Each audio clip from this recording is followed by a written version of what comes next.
Hello, I'm Nick Clegg. I'm sitting here at my desk in my office in the House of Commons, and I'm leader of the Liberal Democrats, MP for Sheffield Hallam, and I'm going to answer some questions that I've been sent online from the Reddit website by Redditors.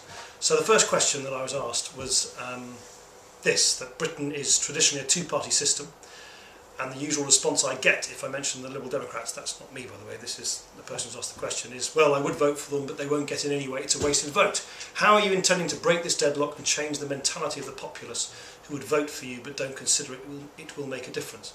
I think the first thing to say is that lots and lots of people are voting for the Lib Dems. 1 in 4 people who voted at the last general election voted for the Liberal Democrats. That's 6 million people, more than any other Liberal party in Europe. So just imagine what it'd be like, what difference we could make if more people voted even than they did in the past. I think the two-party system, the old red-blue, blue-red, Labour, Tory politics is dying on its feet. So I think this is a great time for people to actually vote with their hearts. If they agree with us, vote for it. It will make a big, big difference. After all, that's the reason why we're now, if we are perhaps the smaller of the 3 main parties here in Westminster, we're actually the biggest party geographically. Present in the south, where Labour's non-existent, and very, very strong in the cities of the north, where the Conservatives are non-existent. The next question was about internet file sharing. The question was, what is your position on the 3 strikes law currently being pushed by media companies and enamoured by the French government? Should people be kicked off the internet for file sharing? I think there is a problem. I just don't think there's any point denying that. Peer-to-peer file sharing is, is a big problem. It accounts for, as I think, the vast bulk, 95% of global music download. But I think any action needs to be proportionate, and my view is it's more important to put emphasis on getting in touch with people where they are illegally file sharing through letters, explain to them what they've done wrong, explain to them what the rules are. I think that whole process of education, information, yes, even warning, is really where the emphasis needs to lie. I think some kind of arbitrary pulling the plug, even frankly in some cases where people are not aware that they've done something wrong, I think that would be wholly wrong. You can only ever be treated as guilty if you really are guilty of something that you've knowingly done wrong. So that's where I would place the emphasis, and that's certainly what we're doing in all the concessions that we're extracting from the government as the bill, the digital economy bill, is making its way through Westminster. The third question was equality for men. It's quite a long question. I won't try to read it out all. I think the heart of it is this. I have read the material on your homepage, but the focus there still seems to be oriented towards women's rights rather than real equality, with no mention of men's rights at all. I think if that doesn't come across on our webpage, that's certainly not a reflection of what we stand for as a party. We are a liberal party that has championed equal rights, whether it's on sexuality, whether it's on gender, whether it's on race, longer than any other party in British politics. Look, for instance, at the way that we've been pioneering recently ideas to give fathers the same rights of parental leave as mothers. Miriam and I had our 3rd son was born a year ago, and I was just gobsmacked that I was only allowed to take 2 weeks off right at the beginning when he was barely aware of my existence, while Miriam was able to take up to a year off. Miriam has a full-time job. It might have suited us. I'm not sure if it would have been practical with the general election around the corner, but it might have suited us, as it might suit other couples, if the mother, I don't know, goes back to work after 3 months and the remaining 9 months are taken up by the father. So I think that's something which we've been highlighting more than anybody else. And more generally speaking, I think, for instance, on family courts, which is a very, very, very difficult issue, we have been very, very sensitive to the claims that there hasn't been enough information in family courts, that it needs to be more open, whilst of course absolutely always protecting the interests of the children, of children. The 4th question was on science funding. What are the Lib Dem plans for funding of public science, specifically for nuclear physics? I gave a speech recently to the Royal Society about science funding and policy more generally. I think one of the things that's gone wrong in recent years is that the government, bit by bit, has tried to sort of second guess what scientists do with the funding they receive. I mean, I believe in the old principle, I think it used to be called the Haldane principle, that government doesn't micromanage funding applications. And I think some of the changes in the way in which, for instance, government money has been dependent on impact assessments to show the efficacy of scientific research is a dangerous step in the wrong direction, because of course what it means is that money goes to scientists with too many strings attached. So that's something I would want to review completely from top to toe, so that science funding is provided with fewer strings and conditionality attached. After all, you know, I doubt very much Fleming would have been funded under the government's proposals. No one knew at the time that his research would lead to the invention of penicillin. It's by definition unpredictable science, and I think that it needs to be treated as such. And secondly, and crucially, when money is provided, when money is earmarked for research, I think it mustn't be reopened. Of course there's a great big debate about public expenditure in the years ahead, but we've got to give people a reassurance in the research community that once a decision is taken, it can't be arbitrarily reopened or reversed later. Question 5 was about carbon capture. It says, well, no, it's about energy policy generally. Carbon capture isn't a proven technology, and renewables can't be rolled out fast enough to cover the upcoming energy gap. How would the Lib Dems fill this energy gap? Is there likely to be any change in the no to nuclear policy? I was also there's a separate question on that, which I think I might as well try, and from Matt Swain, 123, which is on similar grounds. It seems that your opposition to nuclear power is pretty much the only Lib Dem policy the majority of Reddit users are against, etc., etc. Are you going to change this policy? So let me just take those two questions together. Firstly, on nuclear, I just don't believe, we don't believe that the expansion of civil nuclear power is the great panacea that the government makes it out to be. For a start, all the experts agree that where there is going to be an energy crunch between supply and increasing demand, will be around the middle of the next decade, or this decade rather, 2016 or so.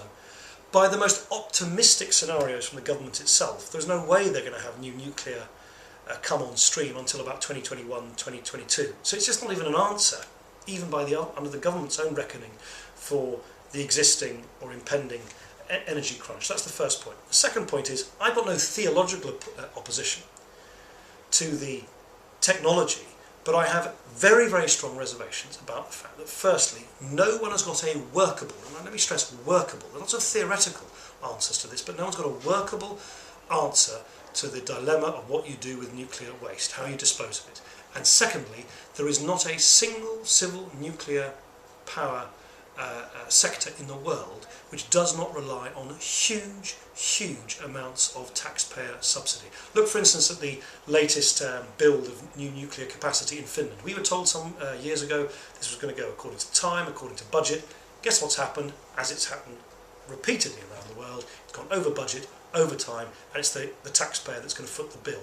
I think that's wrong. When money is tight, we shouldn't be taking a great gamble with billions of taxpayers' money again. And the final thing I would say is that, of course, I accept that not one other technology is the answer. I mean, wind power isn't just the answer. It's the mix of a much more diverse energy generation sector combined with far, far greater emphasis on the way in which energy is used. 27%, for instance, of CO2 emissions come straight through the roof of our homes or out of our windows. Just imagine what we could do with a fraction of the money which the government wants to spend on nuclear if we use that for a radical, urgent and rapid programme of insulation of our housing stock, our public building stock, our schools and our hospitals. That, I would argue, in a shorter space of time would do more to deal with the energy dilemma than spending billions and billions of pounds building new nuclear energy capacity that won't come on stream in time anyway.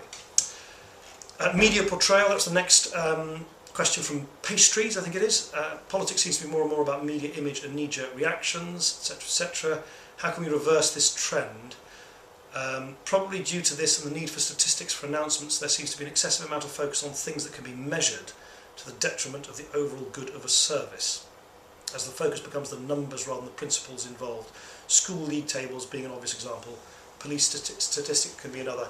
How can we counter this? I mean, I strongly agree that, you know, if politicians simply become like kind of bean counters trading statistics with each other about public services, then we're lost. It's got to be about values, it's got to be about convictions, it's got to be about ideology.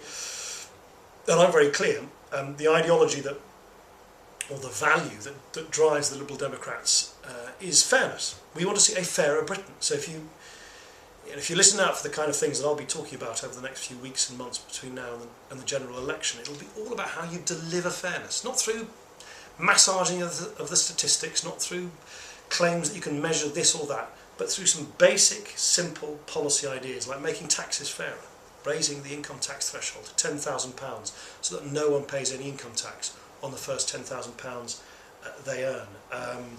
Our policies on schooling.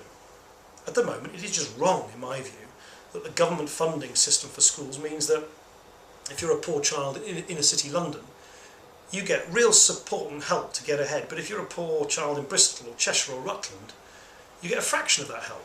I don't think it matters where you live. If you're poor, you need help, and you need more one-to-one tuition and help in school to get ahead with all the other children in the classroom. That's one of our core policies. If you look at the way we want to completely change Westminster after the rotten system of expenses, that's not a sort of about taking out a measuring stick. That's about really doing what will make all the difference in our politics. So I strongly agree with the assumption. Few more questions. Tuition fees. Concerning university tuition fees, would you say that your party's stance is likely to hold much weight with the electorate, given that attempts to scale back the Lib Dem commitment to scrapping the practice have failed? Let me just be clear about what we're doing, what we're saying. We want to scrap tuition fees. They are wrong. It is wrong to saddle young people leaving college and university with £25,000 worth of debt, like a dead weight around their neck, before they've even taken the first step in their adult life. The question is, when money is tight, how quickly can we do that? And I think students want to be treated like grown-ups. They know that money is tight, and they know that a pledge to get rid of tuition fees overnight simply isn't plausible anymore. So what we have said is we've laid out very meticulously how we would get rid of tuition fees over a 6-year period. So we're going to get rid of tuition fees. We have a plan to get rid of tuition fees. It'll just take a little bit longer than we'd initially thought. Next question from Mind Spider. Do you think legalisation, or at least decriminalisation of cannabis in the UK would be a good thing? I'll tell you what I think would be a good thing, would be if drugs policy wasn't the kind of political football that it's become under the Conservative and Labour parties for far too long. The drugs war is being lost, and then when a scientist, an independent expert like Professor Nutt, who recently spoke out about drugs policy, says something the government doesn't like, they sack him. They sacked him as chairman of the Drugs Misuse Advisory Panel. What we would do is restore complete statutory independence to that panel, so that the decisions that politicians take are based on independent science about the evidence of harm and the link between the categorisation of the criminal sanctions attached to different drugs and how widely they are taken. It's got to be driven by evidence, because I tell you, so far at least, just constantly using drugs as a political football won't provide any answer at all. Final question was about the BBC, from appropriately named Beeb.